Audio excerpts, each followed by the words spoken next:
Hello, Eric the Computer Guy here. Welcome to today's video. We have a special update for the Dell Dimension 3000. So in my last video I said I was going to track down a Pentium 4 to put into it. Well, one of my good friends on YouTube, Uncle Mike's Retro Gaming, sent me a 3 GHz Pentium 4 Prescott core based chip. Let's open this package up and put it in the computer. Fingers crossed everything works. There should be enough to open this package. Yep. Here's our little CPU, a P4 3 GHz. Let's get it out of its little protection.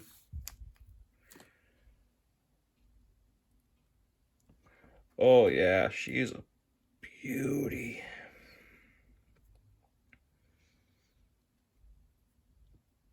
Pins are all nice too. So let's get the computer up on the table. Crack her open again. Hopefully too this time I also have this. Hopefully this massive Dell cooler will work. I think it's from an LJ775 based Dimension 8400. Maybe it won't work, but I think the spacing for the mounts is about the same. So if it works, we're going to have a tower cooler to help cool this behemoth Pentium 4.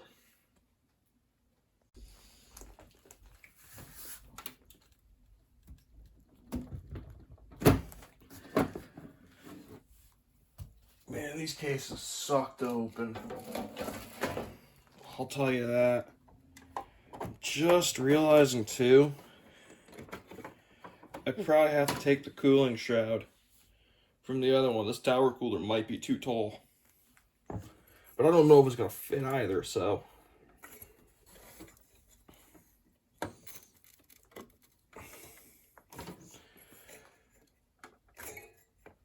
Well, we're probably going to be pulling the Pentium 4 out of the socket too. Yep.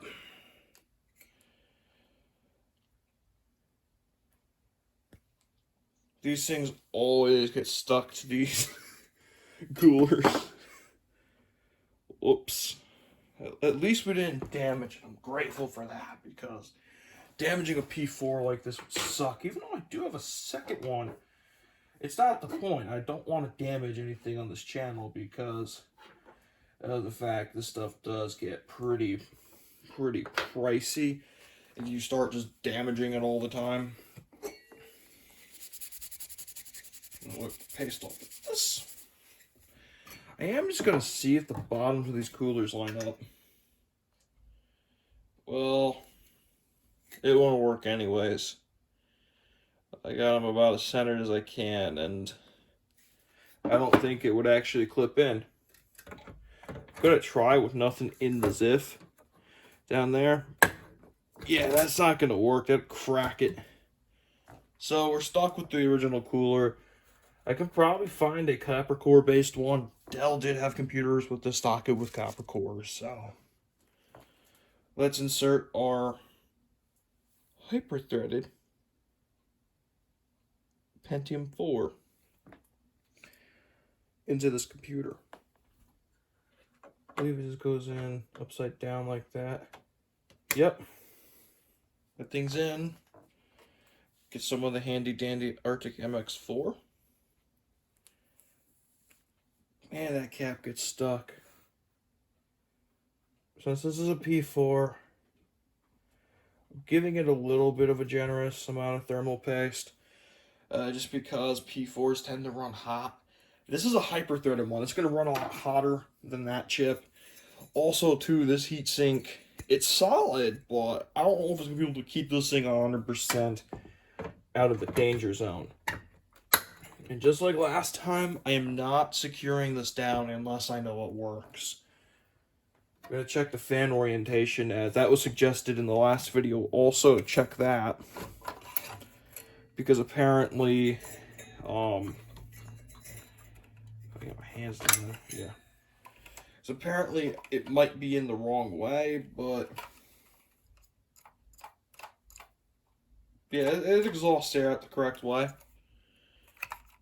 There's air coming out that way, so No worries on that. Luckily, it's the right way, because I don't even know how you get it out of this sarcophagi at all. So yeah, I'm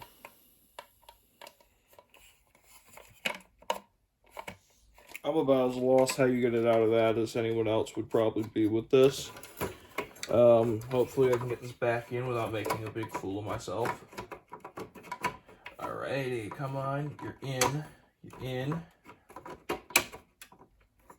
Nope, you're not in. Now you're in. I just gotta plug you back in. I mean, you can only go in one way. I can't screw this up, can I? Well, it's a hypothetical. Maybe I could, maybe I can't.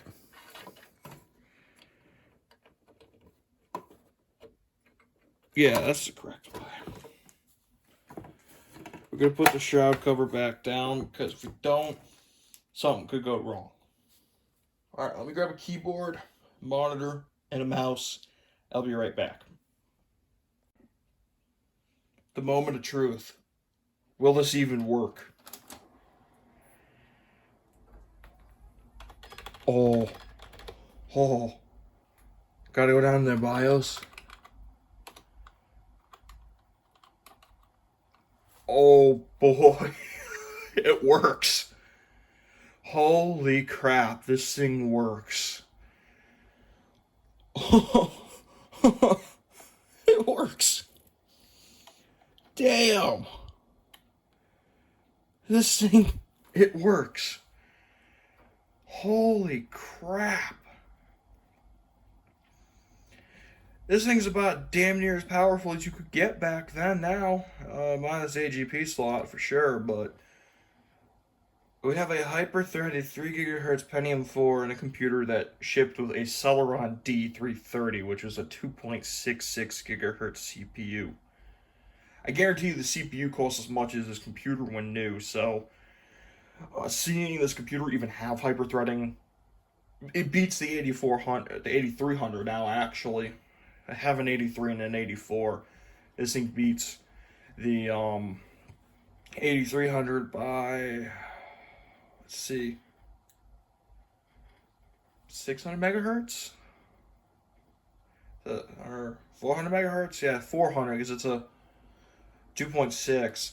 Now if I go control, make it shift, tab, or yeah, no, not the one we need. I just want to see real quick the or shift, or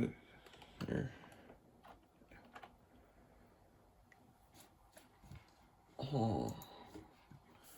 Alright, we're just gonna do the try and true Control Alt Delete. I know there's another way of doing it, but right now my brain's kind of being a bit of a dumbus.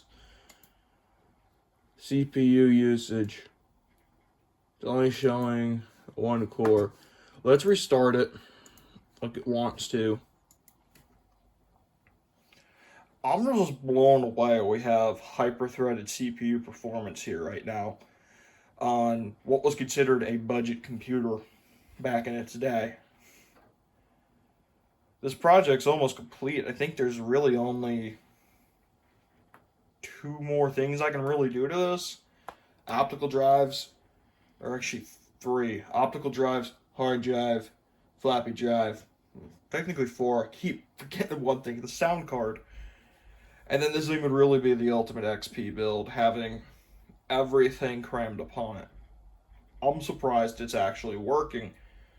I was told online this wouldn't work, and I was a big dumbass for trying, and apparently those people are the dumbasses. Oh boy. Now we're gonna go Control Alt Delete. I just want to see again. Yup, we have the 2. Oh man, that's that's something you don't see every day. I'm gonna be honest, that is just something you don't see every day. Is a Dell Dimension 3000 with a 3 gigahertz CPU. Oh man. Well, it looks like I'm gonna have to start running benchmarks on this thing again for an updated video for the end of the year. as I'm planning on doing an update on a few of the projects I started this year and where they're currently at. So that being said, Eric the Computer Guy is signing off. Stay safe out there. I hope you had a good holiday yesterday. Peace. Oh, one more thing I forgot to do. Install these. That would have sucked if I totally forgot about that because, well, these are needed for technically securing the CPU down. I think they go in this way. They go in a specific order. Yeah, this one goes down that way. Should just secure right in.